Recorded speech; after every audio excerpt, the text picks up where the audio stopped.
জাতীয় পার্টির অফিসের সামনে জাতীয় পার্টির নেতাকর্মীর সঙ্গে গণ অধিকার পরিষদের নেতাকর্মীদের একটা বড় ধরনের সংঘর্ষ হয়েছে এবং সেই সংঘর্ষে গণ অধিকার পরিষদের যিনি নেতা, মূল নেতা নুরুল হক নূর, যাকে সবাই ভিপি নূর হিসেবে চেনেন, তিনি মারাত্মকভাবে আহত হয়েছেন এবং উনি এখন হাসপাতালে চিকিৎসাধীন আছেন। কিন্তু প্রশ্ন হচ্ছে, এই সংঘর্ষটা কেন হলো? সংঘর্ষটা কে করলো? জাতীয় পার্টির দিক থেকে বলা হচ্ছে যে তাদের অফিসে গণ অধিকার পরিষদের লোকজন আক্রমণ করেছিল, আর বিপরীত দিকে গণ অধিকার পরিষদের পক্ষ থেকে বলা হচ্ছে যে তারা নাকি সামনে দিয়ে একটা মিছিল নিয়ে যাচ্ছিল বিজয়নগর দিয়ে, তখন নাকি ওই জাতীয় পার্টির অফিসের সামনে কিছু লোক বসেছিল, তারা নাকি তাদের মিছিলের উপর অ্যাটাক করেছে।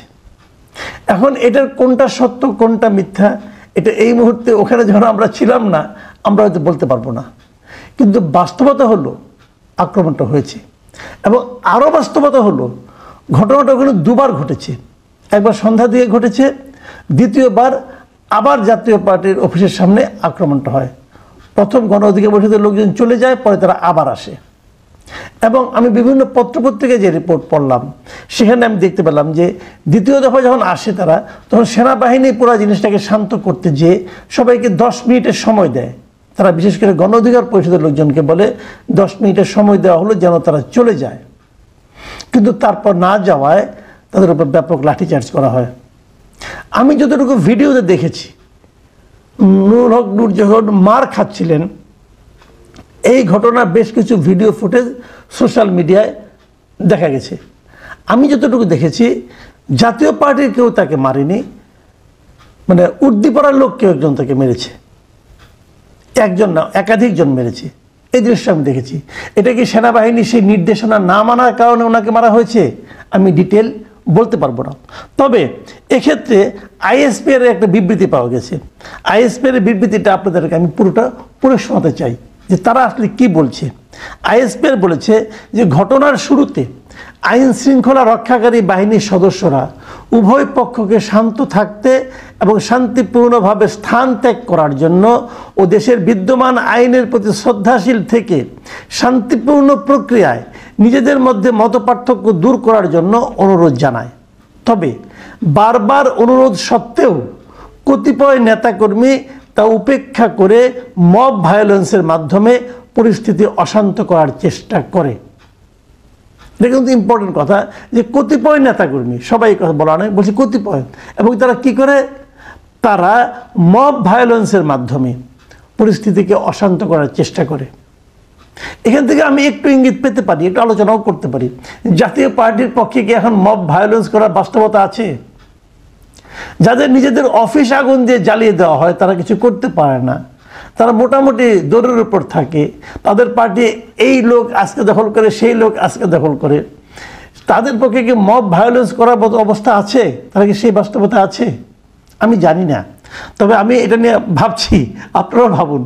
দেখুন তারপর আইএসপি কি বলেছে, তারা সংগঠিতভাবে আইন শৃঙ্খলা রক্ষাকারী বাহিনীর উপর আক্রমণ চালায় এবং আনুমানিক রাত 9টার দিকে মশাল মিছিলের মাধ্যমে সহিংসতা আরও বৃদ্ধি করে। এ সময় তারা ইট পাটকেল নিক্ষেপ করে এবং বিভিন্ন স্থাপনায় আগুন দেওয়ার চেষ্টা চালায়। এছাড়া বিজয়নগর, নয়াপল্টন ও তৎসংলগ্ন এলাকায় সাধারণ জনগণের চলাচল মারাত্মকভাবে ব্যাহত হয় এবং জনদুর্ভোগ বৃদ্ধি পায়। আইন শৃঙ্খলা রক্ষাকারী বাহিনীর শান্তিপূর্ণ সমাধানের সব চেষ্টা তারা অগ্রাহ্য করে। ফলস্বরূপ জননিরাপত্তার স্বার্থে রক্ষার্থে আইন শৃঙ্খলা রক্ষাকারী বাহিনী বল প্রয়োগে বাধ্য হয়। এবং তারা এটাও বলেছে যে আজকের ঘটনায় সেনাবাহিনীর 5 জন সদস্য আহত হয়। তার মানে সেনাবাহিনী এবং আইএসপি সাধারণত সেনাবাহিনী সংশ্লিষ্ট বিবৃতি দিয়ে থাকে, ব্যাখ্যায় দিয়ে থাকে। তার মানে বোঝা যাচ্ছে যে ঘটনাটা এবং নুরুল হক নূর যে প্রহিত হয়েছেন এটা বেসিক্যালি সেনাবাহিনীর হাতে। এখন প্রশ্ন হলো, এই ঘটনাটা ঘটলো কেন? এর পেছনের রাজনীতিটা কি হতে পারে? আমরা সব বলতে পারবো তা না, বাট আমরা আলোচনা করতে পারবো, আমরা ইঙ্গিত দেওয়ার চেষ্টা করতে পারবো। তার আগে দেখুন, এই ঘটনা নিয়ে বিভিন্ন রাজনৈতিক দল কিন্তু কিছু বিবৃতি দিয়েছে, নিন্দা জানিয়েছে, সেগুলো আপনাকে একটু বলি। যেমন ধরেন উপদেষ্টা, আইন উপদেষ্টা আসিফ নজরুল, তিনি, প্রধান উপদেষ্টা প্রেস সচিব শফিকুল আলম, এরা এটা নিন্দা জানিয়েছেন। এছাড়া নিন্দা জানিয়েছেন ঘটনার বিএনপি, জামাত ইসলাম, এনসিপি সহ বিভিন্ন রাজনৈতিক দল। এবং এনসিপি কালকে রাতে এটা নিয়ে একটা মিছিল করেছে এবং তারা বলেছে যে নুরুল হক নূরকে নুরুল হক নূর ছিলেন ফ্যাসিবাদী আন্দোলনের সহযোদ্ধা এবং তাকে মারা হয়েছে, এটা ফ্যাসিবাদের একটা ষড়যন্ত্র, এটা তারা বলেছেন। আর অনেকে বলেছেন। আবার উল্টো দিকে আমি তারেক রহমান এটা নিয়ে একটা বিবৃতি দিয়েছেন, তার যে ভেরিফাইড ফেসবুক পেজ, সেখানে শুক্রবার দিন, মানে যেদিন ঘটনা হয়েছে ওই দিনই গভীর রাতে উনি একটা ফেসবুক একটা পোস্ট দিয়েছেন। সেখানে উনি কী লিখেছেন? সেখানে উনি লিখেছেন, আমি একটু পড়ে শোনাই আবার। আমরা গণতান্ত্রিক উত্তরণের এক নাজুক সময় আছি, যার প্রথম পদক্ষেপ হলো জাতীয় নির্বাচন। সম্মিলিতভাবে আমাদের নিশ্চিত করতে হবে আজকের মতো অস্থিতিশীল ঘটনা যেন ছড়িয়ে না পড়ে এবং গণতন্ত্রের পথে আমাদের অগ্রযাত্রা যেন বাধাগ্রস্ত না হয়। দেখুন, তারেক রহমানের উদ্বেগটা কিন্তু আছে। এখানে উদ্বেগের মধ্যে একটা জিনিস খুব গুরুত্বপূর্ণ, সেটা হলো যে উনি বলতে চাচ্ছেন যে জাতীয় নির্বাচনটা যাতে এই ঘটনার প্রেক্ষিতে বাধাগ্রস্ত না হয়। ওনার উদ্বেগটা হলো এখানে। কেন এই ঘটনার সঙ্গে জাতীয় নির্বাচনের বাধাগ্রস্ত হওয়ার কারণ উনি কেন দেখতে পাচ্ছেন? এই জায়গাটাতে রাজনীতি, এই জায়গাটাই আমাদের মূলত দেখার বিষয়, যে এই ঘটনার প্রেক্ষিতে জাতীয় রাজনীতি বিঘ্নিত হতে পারে। দুটো আশঙ্কার কথা আমি বলি।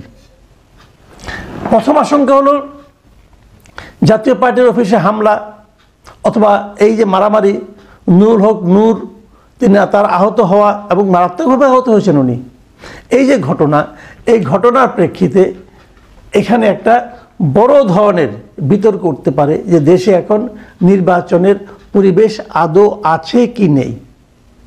এই প্রসঙ্গটা কিন্তু আসতে পারে। যদি না থাকে তাহলে নির্বাচন আবার পিছিয়ে যেতে পারে। যে আশঙ্কাটা তারেক রহমান বুঝতে পেরেছেন এবং এটা উল্লেখ করেছেন, এই একটা বিষয়। দ্বিতীয় আরেকটা বিষয়, অনেকে আমি বলতে শুনেছি, অনেক ফেসবুকে অনেকে স্ট্যাটাস দিয়েছেন যে ওনারা অভিযোগ করেছেন যে জাতীয় পার্টির যারা নাকি এই গণ অধিকার পরিষদকে হামলা করেছে তাদের মধ্যে নাকি আওয়ামী লীগের কিছু লোক ছিল। এটা ওনাদের মানে একটা ধরনের অভিযোগ। এই অভিযোগটাকে আমার কাছে খুবই মতলবী মনে হয়েছে। মতলবী কেন? মতলবী এই কারণে যে তারা হয়তো বলতে চাচ্ছেন যে জাতীয় পার্টির উপর ভর করে আওয়ামী লীগের লোকজন পুনর্বাসিত হচ্ছে। এই কথাটা দুভাবে ব্যাখ্যা করতে পারি আমরা। প্রথমত হলো যে যেহেতু আওয়ামী লীগের রাজনৈতিক কর্মকাণ্ড আপনারা নিষিদ্ধ করেছেন, যেহেতু আওয়ামী লীগ এই সরকারের কোনো সমালোচনা করতে পারে না অথবা নিজেদের আদর্শের কথা জনগণের সামনে প্রচার করতে পারে না, আইনগতভাবে পারে না, অতএব তারা হয়তো জাতীয় পার্টির লেবাসে অগ্রসর হচ্ছেন। এটা একটা ব্যাখ্যা হতে পারে। আবার এই ব্যাখ্যার একটা দুর্বল দিকও আছে। দুর্বল দিক আছে এই কারণে যে জাতীয় পার্টি কোনো সন্দেহ নাই আওয়ামী লীগের পুরো শাসন আমল তারা আওয়ামী লীগের সঙ্গে ছিল, গৃহপালিত বিরোধী দল হিসেবে ওই সময় তাদেরকে নিয়ে হাসি ঠাট্টাও করা হতো, এটা সত্য। কিন্তু পাশাপাশি এটাও তো সত্য যে ওনাদের একটা পলিটিক্যাল পার্টি, এটা তারা কীভাবে আওয়ামী লীগের সঙ্গে বিলীন হয়ে যাবে সেটা তো আর সম্ভব নয়। বরঞ্চ উল্টো হতে পারে যে আওয়ামী লীগের অনেকে তাদের এখানে এসে যোগ দিতে পারে। এখন সেটা যদি দেয়, এটা জাতীয় পার্টির পক্ষে কি নিষেধ করা সম্ভব? যে কোনো পার্টি আজকে যদি কিছু লোক জাতীয় পার্টির থেকে এনসিপিতে যোগ দেয়, তো এনসিপি তাদের গ্রহণ করবে না, অথবা যদি বিএনপিতে যোগ দেয় তাদের বিএনপি গ্রহণ করবে না, যদি ওই লোকটার বিরুদ্ধে কোনো ধরনের সুনির্দিষ্ট অভিযোগ না থাকে।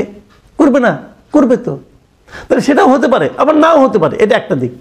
দ্বিতীয় যে দিকটা বলে আমি শেষ করব, এবং সেটাই হচ্ছে সবচেয়ে গুরুত্বপূর্ণ।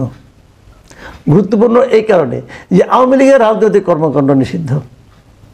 আওয়ামী লীগ নির্বাচন করতে পারবে না তাহলে, কারণ আওয়ামী লীগের যে নির্বাচনী প্রতীক সেটাও কিন্তু ওই নির্বাচন কমিশনের যে তালিকা আছে, প্রতীকের তালিকা আছে, সেই তালিকা থেকে সরিয়ে ফেলা হয়েছে। আওয়ামী লীগের নিবন্ধন নির্বাচন কমিশন স্থগিত করে রেখেছেন। তাহলে আওয়ামী লীগ নির্বাচনে যদি অংশ না নিতে পারে, হাইপোথেটিক্যালি আমি যদি ধরি, যেহেতু নির্বাচন আর 5 মাস বাকি আছে, আমি ধরে নিচ্ছি আওয়ামী লীগ নির্বাচন করতে পারবে না। যদি না পারে, আওয়ামী লীগের ভোটগুলো কোথায় যাবে? অনেকগুলো অপশন চিন্তা করা হয়েছিল। কেউ ভেবেছিল আমি অনেকে আওয়ামী লীগের ভোটাররাও আমাকে বলেছিলেন তারা হয়তো ভোটই দিতে যাবেন না, এমনও হতে পারে। আবার কেউ কেউ ভাবছিল এই ভোটগুলি হয়তো বিএনপির দিকে যেতে পারে, আবার জামাতের দিকেও কিছু যেতে পারে, অথবা এনসিপির দিকে যাবে বলে আমার কাছে মনে হয় না, তারপরে যেতে পারে, কেউ কেউ দিতেও পারে। কিন্তু সবচেয়ে যে বড় সম্ভাবনাটার কথা এখন আলোচিত হচ্ছে যে যদি জাতীয় পার্টি নির্বাচন করে এবং যদি সারা দেশে আওয়ামী লীগের সমস্ত ভোট জাতীয় পার্টিতে চলে আসে, তাহলে কিন্তু নির্বাচনে একটা ডিজাস্টার হয়ে যেতে পারে। ডিজাস্টার কি অর্থে আমি বলি, ডিজাস্টার আসলে নেতিবাচক অর্থে বললাম, আসলে ডিজাস্টার না, মানে নির্বাচনের যে ফলটা সবাই ভাবছেন যে এটাই হবে এটাই হবে, তার একদম আমূল পরিবর্তিত একটা ফল আসতে পারে।